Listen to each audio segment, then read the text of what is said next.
오늘은 귀신이 보이는가에 대해서 말씀드렸습니다. 저는 귀신병 연구가라고 할 수 있겠습니다. 아마 저처럼 많은 신기든 무당이나 보살 무속인을 찾아서 실제적인 면담을 한 과학적 통계를 제시하는 사람은 아마 아무도 없을 것입니다. 주로 무당이나 무속이라고 말하면은 그 사람들은 일반적인 귀신이 아니고 저기들은 그 천상에서 줄을 잡고 왔다거나 칠성공줄이라든가 이렇게 하면서 아주 묘사를 하고, 일반 다른 사람 신경성이나 정신병 들은 사람들은 잡기가 들어서 그렇다고 이렇게 이야기합니다. 그러나 알고 보면은 무당에 든 귀신이나 보살 전부 다 똑같습니다. 정신병이나 신경성이나 노이로제나 다 요절해 죽은 영혼이, 요절해 죽은 혼이 병이 된 것을 일체를 귀신병이라 하겠습니다. 귀신이 보이는가 아니면 귀신병이 보이는가 하고 물을 수 있겠는데, 무당 보살들한테는 귀신이 보일지 모르겠으나 나는 그런 귀신을 보지는 못했습니다. 그러나 귀신병이 든 사람은 어떤 모습인가에 대해서는 확실히 알 수가 있습니다. 그것은 귀신 든 자들의 한결같은 모습과 문진을 통해 확보한 나만의 노하우이자 통계적 과학적 근거라고도 할 수 있겠습니다. 통계는 바로 과학이기 때문에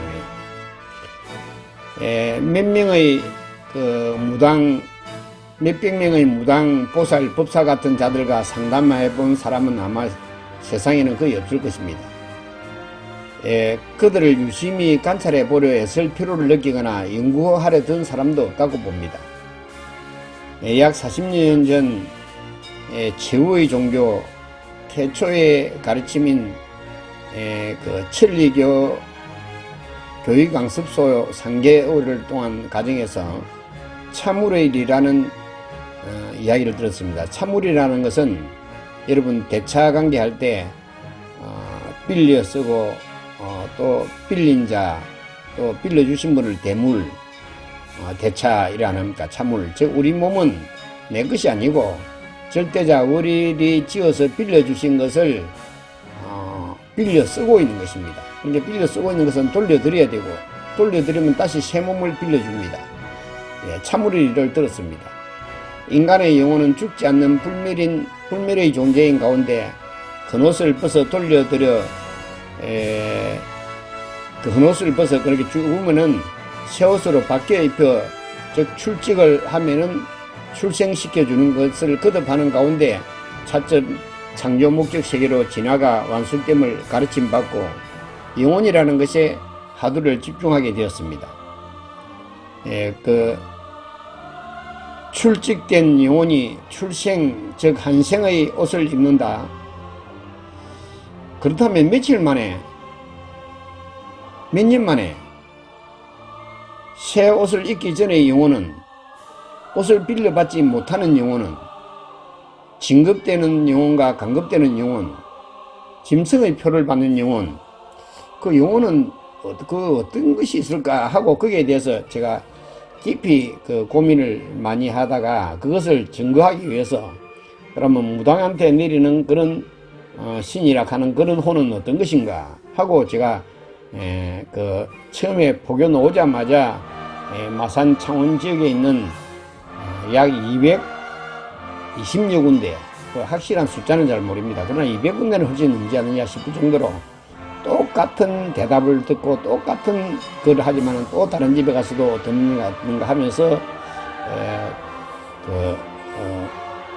묻게 되었습니다. 자신을 안다고 하는 것은 자신의 혼에 새긴된 정보를 깨닫는 것이구나.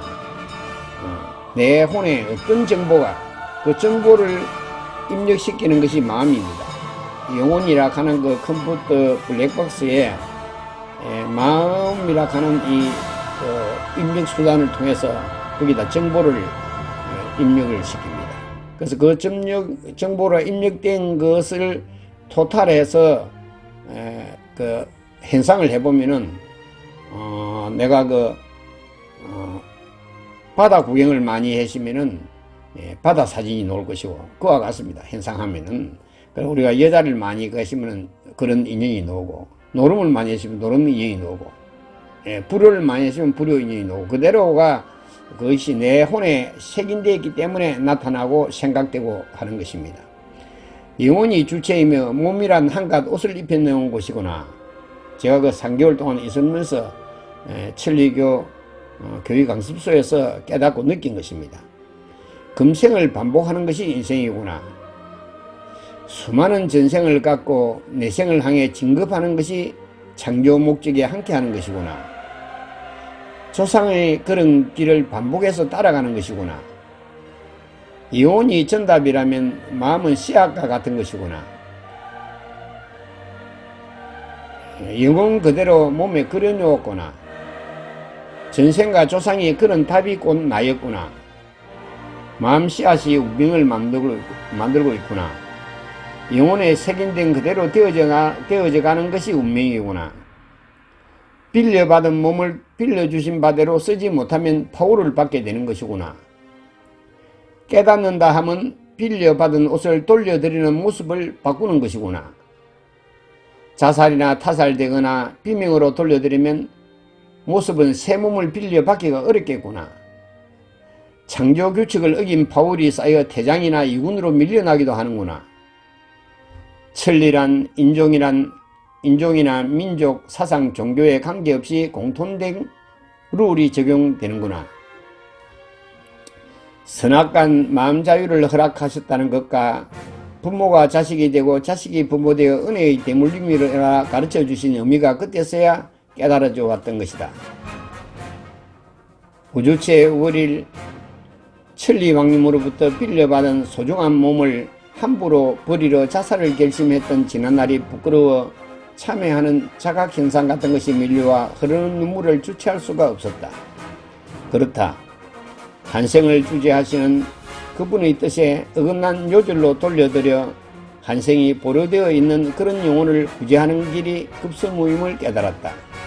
그러나 확신하고 증거해야 되겠다는 마음 하나로 무당 보살들에게 찾아가 묻기도 하고 같이 많은 이야기를 나눴습니다. 당신은 어떤 혼이 몸에 빙이 되었는가? 빙이 된 이후의 증상은 어떠했는가? 아무리 크고 용한 신굿을 할 때라도 용제가 곁에 있으면 군내림이 즉시 중지된다는 것은 이야기를 많이 들었습니다. 절대자로 오신 오야사마가 함께 해주지 않았다면 절대로 순순히 가르쳐 주지도 말하지도 않겠지만 짠챙이 귀신이 빙의한 그들로서는 답해 주지 않을 수가 없었던가 보다. 어느 분에 의하면 휘파람을 불며 강림을 요청해도 선생님 앞에서는 신이 내리지를 않더라고 말하기도 했습니다. 그이가 천상에서 줄을 잡고 왔다거나 용왕의 줄 혹은 산신의 줄이나 칠성공주를 타고 왔다고들 말했습니다. 처음에는 조상 혹은 자식이나 가까운 사람이 비명으로 요절한 혼이라고 말해주면 실토를 합니다. 그들한테다가 이것은 용왕도 아니고 천상도 아니고 칠성공주도 아니고 조상이나 이 만져 죽은 핏줄 가운데 가까운 사람이 비명 요절한 혼이다고 이렇게 말하면은 다 이 이야기를 다 합니다. 이 원기에 대해서 잠시 말해 보겠습니다. 원기란 억울하게 죽은 사람이나 비명에 죽은 사람의 귀신을 원기라고 합니다. 이들 귀신은 이성과 저성 사이에서 방황하며 인간에게 여러 가지 해를 끼친다고 여겨집니다. 대표적인 원기로서는 다음과 같은 것이 있습니다. 제가 아마 사전에 찾아가 기록한 것입니다. 객사원기, 이는 객지에서 죽은 원기로 이 중에서도 사람들이 가장 두려워한 귀신은 스스로 목매어 죽은 사람의 귀신입니다. 수사원기, 물에 빠져 죽은 원기인데 물에 빠져 죽은 사람의 원기로 바다나 연못, 하천의 물살이 빠른 곳에 나타나 사람을 해코지한다고 알려져 있습니다. 그런 원기가 그 앞을 지나가면은 또 그런 원기가 달라붙어가 물살 빠른 데서 사람을 죽이게 하는 그런 게니까 무서운 일이지요. 송각시, 송각시라고 들어봤는가 모르지만 여기에 그 사전에는 손말맹이라고도 하며 홍기가 찬 처녀가 시집가지 못하고 죽어서 된 처녀 귀신을 보고 송각시라 한답니다. 송각시는 자기 또래의 처녀에게 붙어 해코지 한다고 여기지는데 매장할 때는 사람이 많이 다니는 길목에 묻거나 남자의 옷을 입혀 매장한답니다. 그렇겠네요. 자기 또래의 처녀들을 그 질투가 많이 나지 않겠습니까? 그래 죽어 놓으니까. 그리고 몽달 귀신 많이 들어봤지요.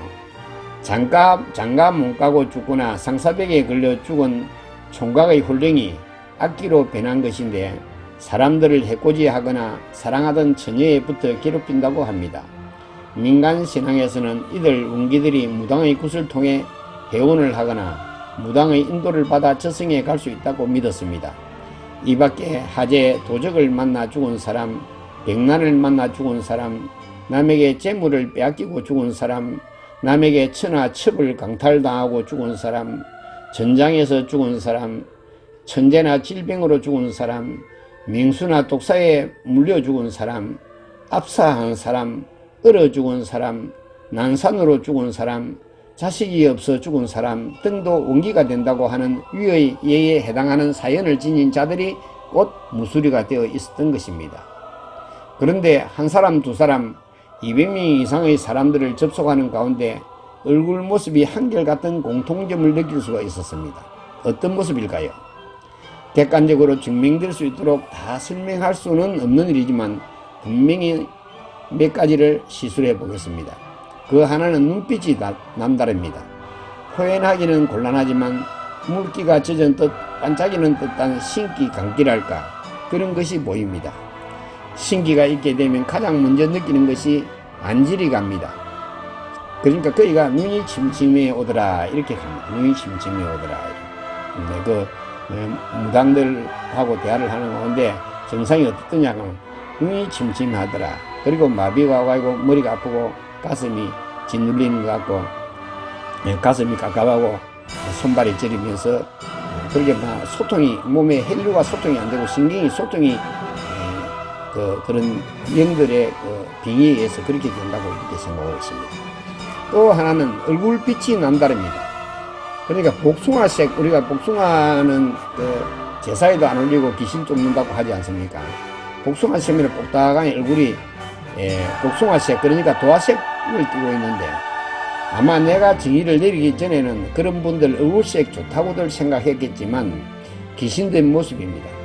신경성 환자, 좀 심하게 말하면 무당이나 보살, 법사, 점쟁이, 정신병 후보인 셈입니다. 그런데 무당, 보살, 법사, 점쟁이라고 하면 용하고 대단한 걸로 생각하겠지만 다된 집안의 상징이라는 것만 알면 되겠습니다. 그런데 얼굴빛은 처음엔 도화빛이지만 귀신을 막상 받고 나면 끈거나 푸른 빛이 감돌게 됩니다. 또 하나는 종교에 기해서 부적이나 십자가 같은 것을 몸에 지니고 다니는 것입니다. 그런데 부적이나 십자가가 귀신을 쫓을 수 있다거나 애군을 납소 탕감시키지 못한다는 걸 본인들은 잘 알고 있습니다. 말이 있지 않습니까? 부적이나 염주나 묵주 혹은 만자나 십자를 타고 다니는 게 막이라는 말. 그래도 그것이 위안이 된다면 할 수 없는 일이지만 귀신병이 든 사람들 대부분이 부적이나 염주, 묵주 혹은 만자나 십자의 심신을 의지하고 있음을 알 수가 있습니다. 또 하나는 신상 사정성에 다 있다는 것입니다.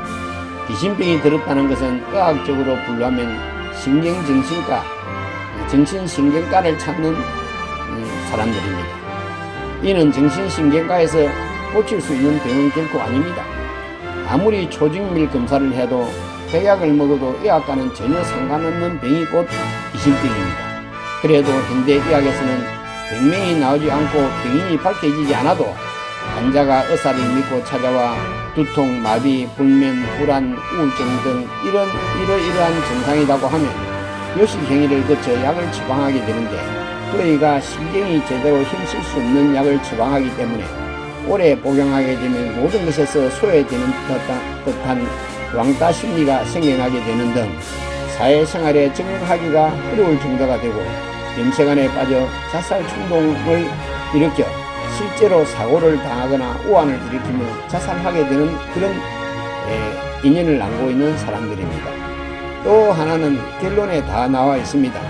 즉 기양아 출산이라든가 천치, 백치, 천병, 강증, 흑병, 장님, 엉어리, 마비증, 신경증, 급병, 공증신, 무당, 우울증, 자살자, 비명자, 보살, 암자성, 법사, 점쟁이가 생긴 집안은 그 인연이 계속 배불림되며 우환이 불어나기 때문입니다.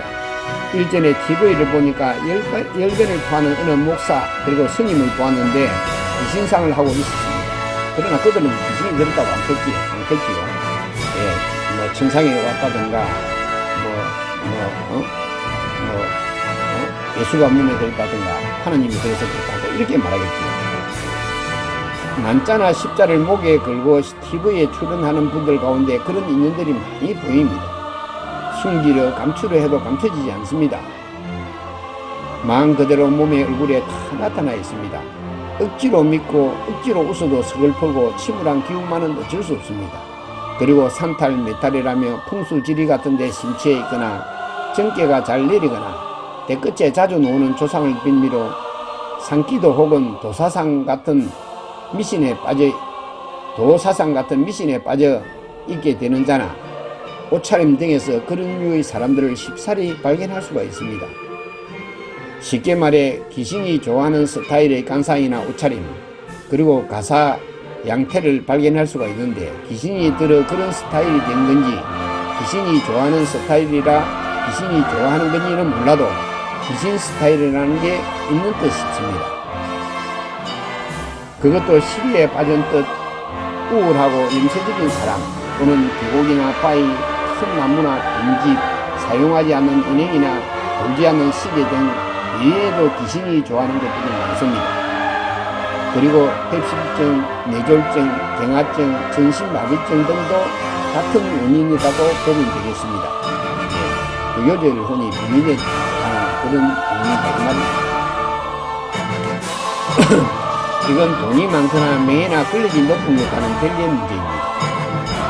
박정희, 김영수 후보가 삐맥에 간 답이 박지만의 신경증을 유발시켜 중독자가 되게 한 거나 천하 돈부자 이병철의 손녀가 자살하거나 정주영의 아들이 자살한 것 등도 자살할 수밖에 없는 그런 인연이 대물림되는 까닭입니다. 돈이 없어 그런 것이 아니고 괴로울 때 마디를 읽게 못하는 그런 요절혼들의 빙의에 의한 까닭입니다. 그 집안 속내를 보면 그러한 원기가 한두 명이 아님을 아무도 모릅니다. 치물파장을 창조파장, 우주파장으로 바꿀 수 있는 코드를 통해 구제받을 수 있는 마지막 길을 절대자 원리로 오신 만병의 의사 오야사마는 가르쳐 주셨지요. 수운이라는 진기한 혼의리와 하늘 서비스인 근행을 통해서 함께 빙의된 조상도 구제하고 자신도 구제될 수 있는 길, 그리고 자손 대대로를 짐을 벗어줄 수 있는 길이 있습니다. 그것만이 악인년을 백인년으로 바꿀 수 있는 유일한 길임을 말해두고 싶을 뿐입니다. 모든 경전의 왕길편에는 안타깝다 아무리 생각을 할지라도 남을 구제할 마음이 없으므로 이제부터는 월일 부탁이야 모든 사람들은 마음을 단단히 바꾸어도 이 마음 어떤 것으로 바꾸는가 하면 세계를 구제할 한결같은 마음으로. 감사합니다. 오늘은 귀신병 연구가가 제일 처음 여러 무당이나 무속인들을 찾아가 가지고 그게 내린 어떤 신이냐, 어떤 혼이 내려서 그러냐고 말하면은 전부 다 용왕의 줄을 잡고 칠성의 줄을 잡고 하늘에서 내려왔다고 이렇게 갑니다. 다른 사람, 그 사람들은 다른 사람들 신 온 거는 전부 다 잡신 이렇게 말합니다. 그러나 똑같습니다. 무당이 내린 신이나 정신병 신이나 똑같은 요절현이 빙의되었다는 것을 말씀드렸습니다.